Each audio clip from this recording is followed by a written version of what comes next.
The Kardashian star has begun to fade. Is it on purpose? The famous family has been noticeably more quiet and conflict-averse as they focus more on their business ventures and less on their reality TV fame. In October, when the seemingly never-ending press tour for Wicked first began, Ariana Grande and Cynthia Erivo held space for America's unofficial first family, the Kardashians. The sisters, their kids, and matriarch Kris Jenner posed in matching pajamas for a special screening at Kim Kardashian's home, which had been transformed into a pink and green wonderland. When the images hit social media, a number of viral posts criticized the event as wasteful and called out the obscene privilege of the family getting their own screening before it hit theaters. Some even questioned why Erivo and Grande had agreed to it or insisted that this made them want to see the movie less. But this type of criticism is nothing new for the Kardashians, who, over the past 2 decades, have become one of the most famous families on the planet despite seemingly having more haters than fans. But the Wicked screening stood out, not only because the reaction proved that they still have the power to enrage people,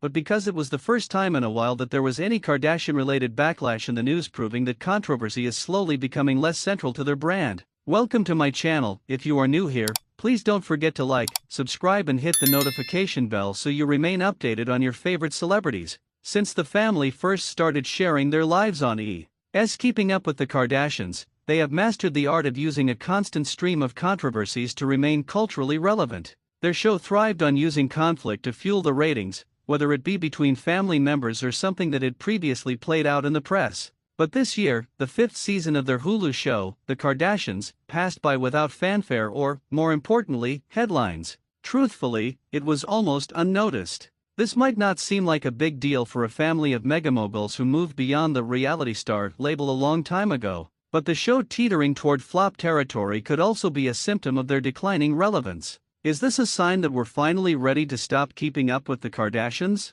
Or do they simply no longer need us to? It's impossible to imagine the Kardashians of today without reality TV. Cut premiered on E! In 2007, when the reality medium still felt relatively new and was not yet such a dominant part of the cultural ecosystem. This is partly why, when the Kardashian star began to rise, the very existence of an entire family who were famous for being famous was controversial. They weren't actors, or athletes, or creators. They were just a family. Paris Hilton, who previously employed Kim as her assistant, a role where she studied the behind-the-scenes mechanics of tabloid fame, was frequently described this way, but she was at the very least an heiress with a very famous last name. And the Osbournes, the family who reportedly inspired Kris Jenner to savvily pitch her own reality show to TV networks, also had a legitimate claim to fame via their rockstar patriarch, Ozzy Osbourne. When the Kardashians were named in the late journalist Barbara Walters' annual 10 Most Fascinating People list in 2011, she introduced the interview by saying she had never heard more anger and dismay than when it was announced that they would be featured.